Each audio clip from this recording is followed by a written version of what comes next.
Oh, come on.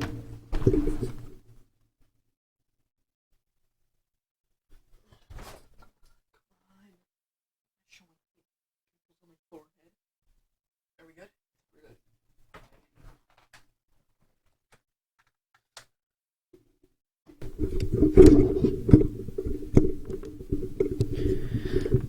Mic check, mic check. 1, 2, 3. Can you hear me out there? Alright. This thing's like broken. I don't know. I gotta tighten this. Righty tighty, lefty loosey. Righty tighty, lefty loosey. Hey guys, it is Logan, the absolute skinniest kid on the web. And today I want to be talking about Fortnite. And not just Fortnite as a whole, but the Fortnite fashion show community. Now, I've competed in fashion shows and I have absolutely no problem with them. I enjoy fashion shows, but I don't enjoy when streamers just do it as a cash grab. There are very young and impressionable kids out there that join streamers' streams because they're doing fashion shows. And that more viewership and those more followers and subscriptions, that gives them more money. Especially when that streamer has the ability to get subs. Because then those young and impressionable kids can like use money or from like their parents or whatever. And just waste it on a subscription. Those subscriptions don't really give you anything besides emotes, and they just pay the streamer. Like, I use subscriptions, but I only use free Twitch Prime subscriptions. Because if you have Amazon Prime, you can get that free Twitch Prime subscription. So I think it's totally, that's worth it.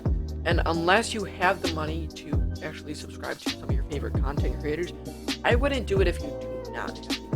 So pretty much, there are multiple streamers out there, I feel like, that just do fashion shows, not just for the fun for their communities, just for the money. Now, Lachlan, I don't think is a good example of this. Lachlan actually does great fashion shows, he goes out good rewards, and he has fun doing it because he doesn't do it on such a frequent basis. The streamers, I think that what they should do is I think they should stop focusing on the money aspect and actually focus on themselves and what they actually want to play and not what they want to earn money from. There's streamers that do this every night of the week, and I'm just like, there's no point in doing that, like, if you're not having fun doing it. So pretty much today I just wanted to talk about some of that, and, yeah, guys, it's, 4 Screaming Hole Spike Grip Chunk.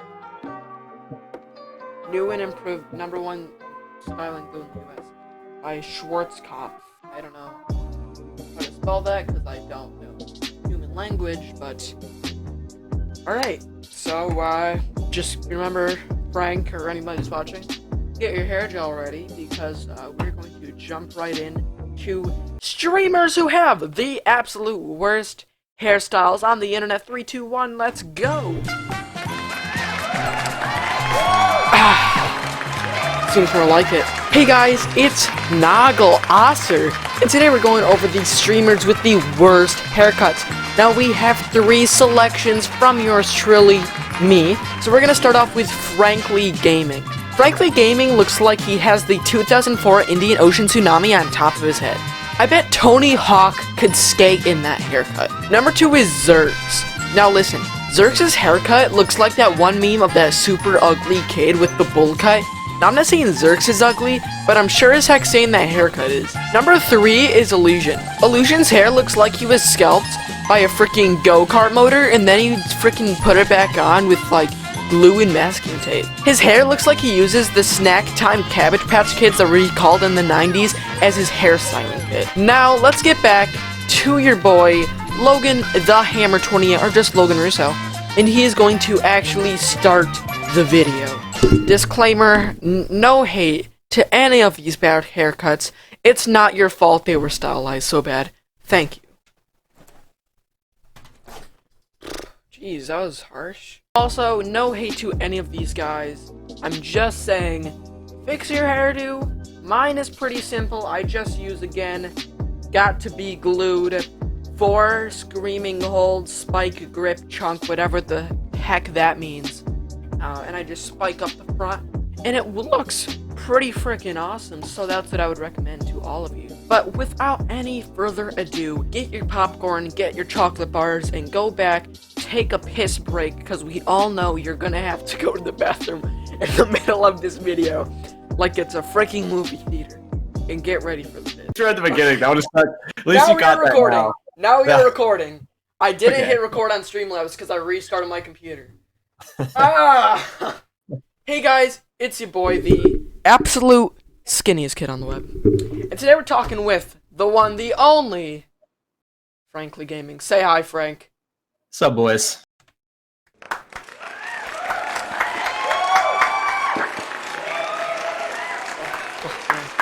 Alright. And today we're going to be talking about Fortnite fashion shows, because that's a big thing on YouTube, Twitch, and a lot of their streaming platforms. And Frank was actually at one time a fashion show streamer. So we're going to get his point of view from it. And my first question is for you, Frank. A lot of the streams I've gone through are not kid-friendly. What is your opinion on that? Yeah, I feel like just in a general sense, I think a lot of people try to argue that you have to tailor your streams around a younger audience because, you know, Twitch tends to skew that way, especially if you're talking about Fortnite and especially fashion shows. I never really had that, I guess, look. In my opinion, I feel like it's always on the parents' onus. So if someone wants to be a little more vulgar, you know, in fashion shows or things like that, I mean, I think that should be allowed. Obviously, that's kind of catering to a younger audience, which might not be necessarily a good thing to do. But at the end of the day, I feel like streamers should probably focus on just creating what kind of content they want to make. Yeah. And the parents have to be the ones that have the onus of if you don't want a younger audience watching someone like cussing in fashion shows. I think that's on parents, in my opinion. Yeah, I agree. I think it's like because I'm not part of that younger demographic because I'm 14, you know, going on 15, you know. Yeah. I'm not super pet, you know. I'm not Preston fan. Damn, dude. You gotta do pet like that. No, Super Pet's like God, dude. I want to interview Super Pet for one of my interviews. Yeah, that's right. But I feel like because one of the streamers, I'm not gonna name names, but they're not really kid friendly. And I actually like typed in their chat. I kind of asked them about it too, and they were kind of like, well, yeah. The thing is they're kind of choosing to be here, which I mean I do understand. It is the viewers choosing to actually watch the stream and participate. But at the same time, you do have to understand it is part of a younger demographic. You're not gonna get the 20s and 30-year-olds and the aquatic ages of people in your fashion shows, you know. Yeah, well, and also because another thing is, regardless of if someone decides maybe I'm being too vulgar, so I'm going to tone it down, there's someone out there who isn't. Yeah. So there's always going to be a market, even in younger skewing games like Fortnite, for more vulgar content. I mean, even like the top streamers like Tfue, they'll be cussing and talking about non-kid friendly things all the time. And because also I think what people don't realize is a lot of times that's like that's going to relate more with a younger audience anyways, because people like to have this view that younger audiences shouldn't be watching this stuff. And if we just take it all away, they'll watch all the lighthearted things. When realistically, they're probably going to, you know, enjoy watching people cussing and being crazy more than they would the opposite. So you actually are going to relate to a younger audience doing that stuff anyways. And they're always going to gravitate towards it. So I think it's kind of hard to just shut it down. I just don't really see a way. I agree, because I've had kids, like younger kids, come in my chat, and I can't say the words out loud, but they can type it in chat. You know, it's like when you're not actually like verbally saying it, you kind of feel, oh man, I can say whatever really I want. You know, especially those younger kids, like they can just type in chat whatever they want. But if they actually say they said it out loud, they would actually get in trouble for it. So I totally exactly. Agree. Yeah, the anonymity too. That's just how the platform is, right? I mean, that's how a lot of the internet is. Yeah. Just easy access without anyone knowing who you are, so it's easy to be crazy. Yeah. I mean, I would know. I mean, I'm pretty good. Oh, I know. Yeah. Yeah, I got the Ram Ranch soundboard, you know. So another question I have is, a lot of streamers actually do this like 7 times a week for hours on end, and it's only fashion shows. Do you think they should also not only like do fashion shows every once in a while? Because I know Lachlan, he does it just every once in a while, and he gives out good rewards and stuff like that. Yeah. Do you think streamers should be doing it like say a couple times every week and not every single night? Yeah, well, it depends on what you want, right? Like if you're genuinely passionate about fashion shows and that's what you enjoy doing, then one, you're crazy. But but two, I mean, honestly, that's it's you gotta do what you want to do. Cause for when I was doing fashion shows, I would do it like once a week. So every Sunday, Yeah. those would be my big streams. Where I play with everyone, like I will today. But Yeah. I made a big part of that fashion shows, which was big. It would bring in a lot of viewers and things like that. I don't think it's necessarily a bad thing. It brings in a lot of new audience. They might not necessarily be there because they enjoy your content specifically. Yeah. It might be because they enjoy fashion shows more.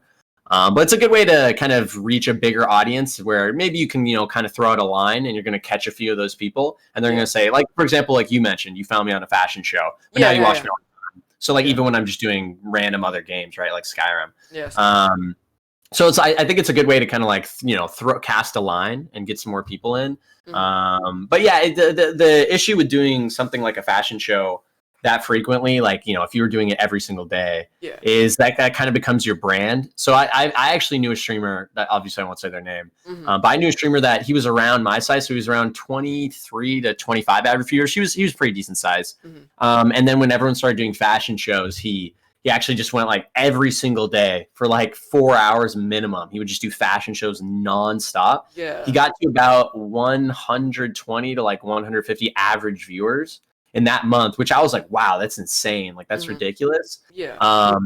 But now, it's a couple months after that now. Now he's back down to, I think he was at 18 average or like 22 average. So that kind of made me realize it doesn't I don't know. It does long term. It doesn't have an effect unless it's truly what you want to be doing. If you're truly passionate about fashion shows and maybe that type of content, and it really does kind of make you excited, people are going to feel that and they'll want to come through, and you're going to continue to want to do that content, which will keep growing you. But if it's not, and you were only doing it for viewers, it kind of bites you, right? A couple months down the line, because then you had no growth at all.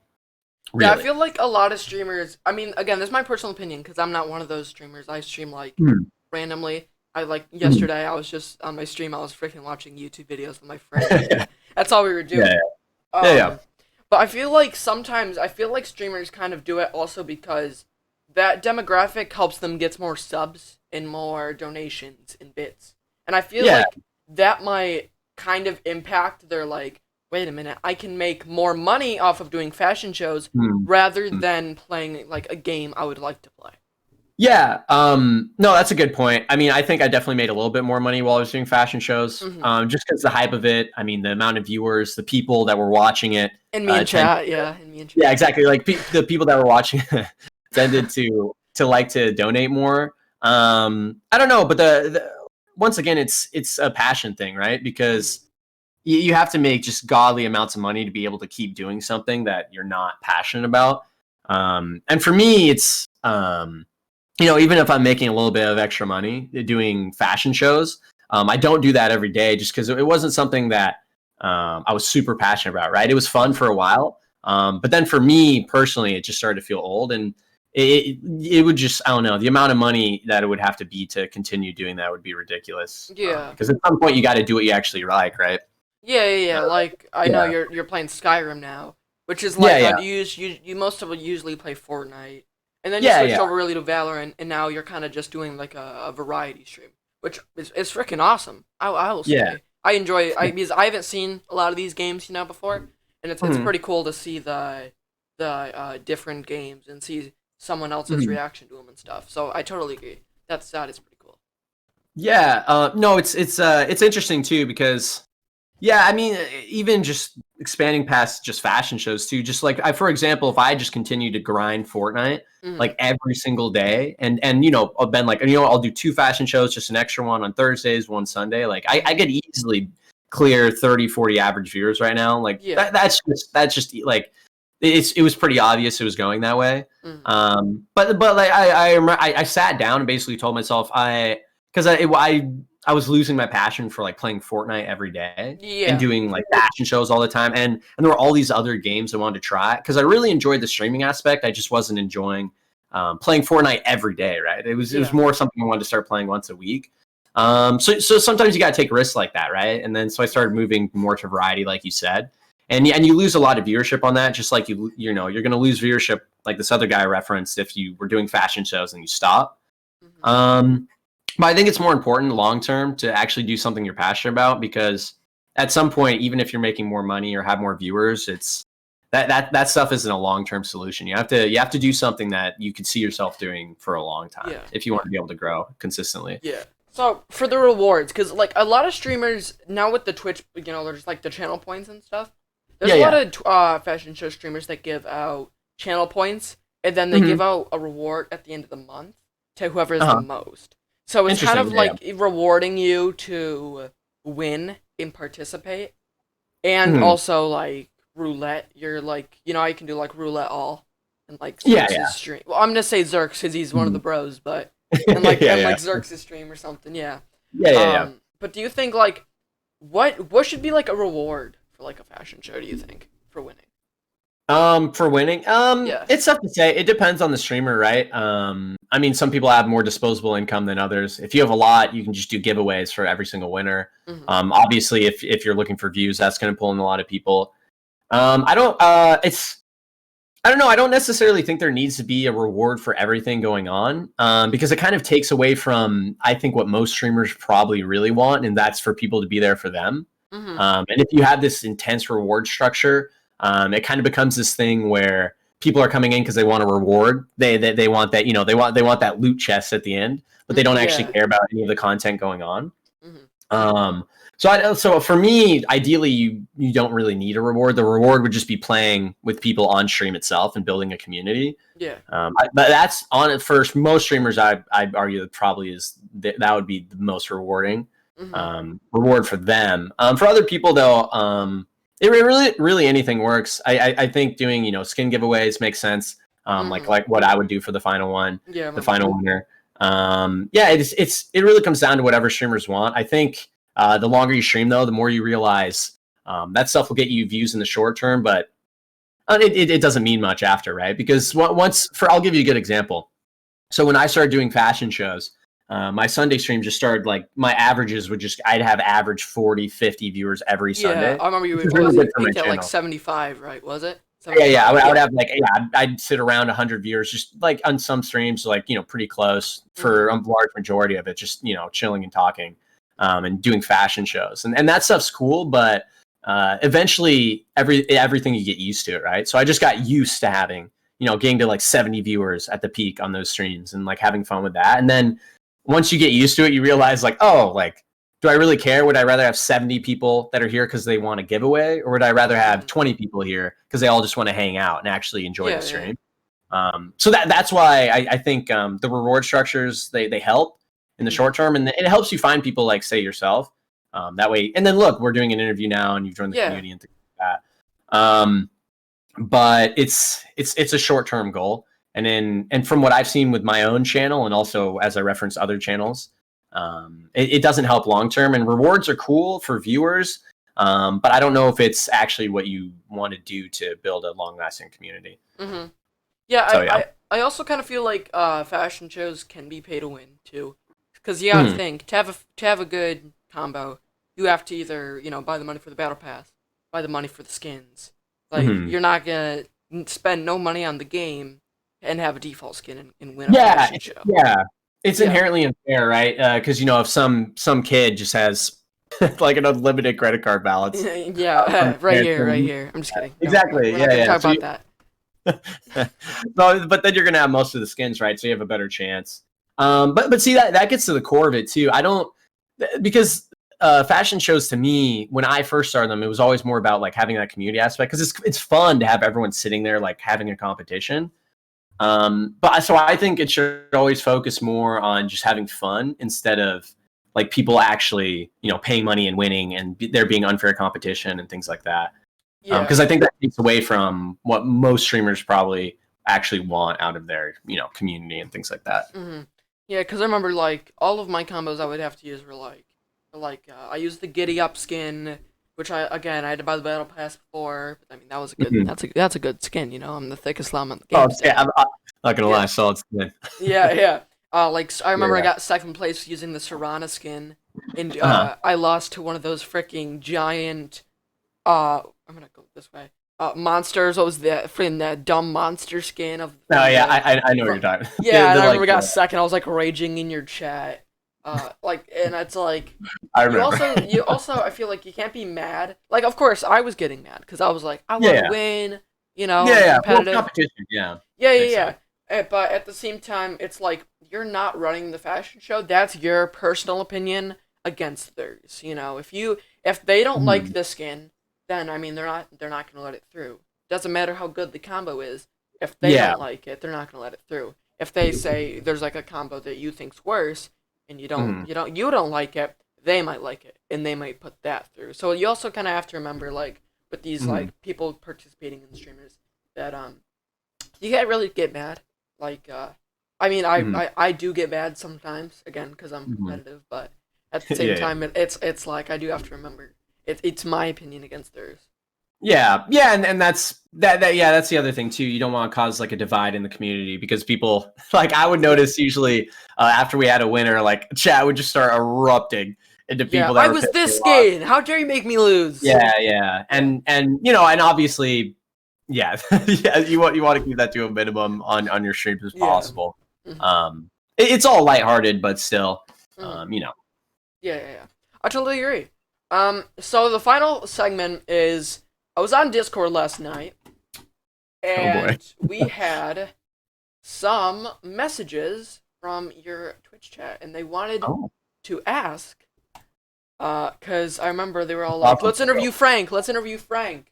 Or that's what Zerx, and like he said, one like, and I'll interview Frank. Um, Let's go. Zerx, I beat you to it. All right. So, and find his strategies and how anyone can be best in the game. How can someone be the absolute best in the game?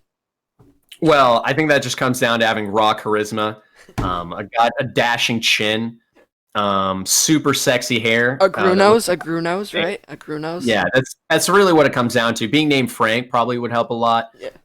Yeah, I'm just gonna. Yeah, that would be my keys to success. Yeah, because Frank means hot dog, and hot dog means we all know. This interview is over. Yeah. All right. Well, I think we're set. I think that was Cool. really it. Awesome. Awesome. Thanks, Frank. Yeah, yeah. Thanks for having me, man. Yeah. Hopefully this is a cool series you get to do. Yeah, dude. Totally. I'll have to bring you back on one day. Yeah, that was fun. Thanks, man. Yeah. All right. Thanks, Frank. Yeah, have a good one, Logan. All right. You too. See you on stream later, dude. See ya. Bye. So as you guys can see, my interview with Frank went like surprisingly well. When I first started doing it, we were in the call and stuff. My webcam wasn't working, so I restarted my computer. Then my mic wasn't working, and then nothing was working. But then, me and Frank put our heads together, and we were like, wait a minute, you can use screen capture on the camera app of Windows 10 using the webcam, and it worked perfectly. So I was super happy with the interview. It was literally probably the best one yet. Or, it's the first one. You can go check out Frank at twitch.tv/FranklyGaming. You can check me out at twitch.tv/LoganTheHammer28. And I'll be editing my second part of my VR chat stream highlights. Maybe should be up by the end of next week. I want to keep doing this series with random people and streamers and my friends. I got friends that are big into the tech stuff and play a lot of games too, and some are even like professional. My next episode will actually be featuring my friend JJ, also known as Rob Lobster. He's one of the Twitch moderators in my chat, and we're going to be talking about how Twitch moderation helps the stream. I want to thank you guys so much for watching this vid. It went, again, surprisingly well. Big shout out to Frank, big shout out to yours truly, me. And yeah, thanks for watching.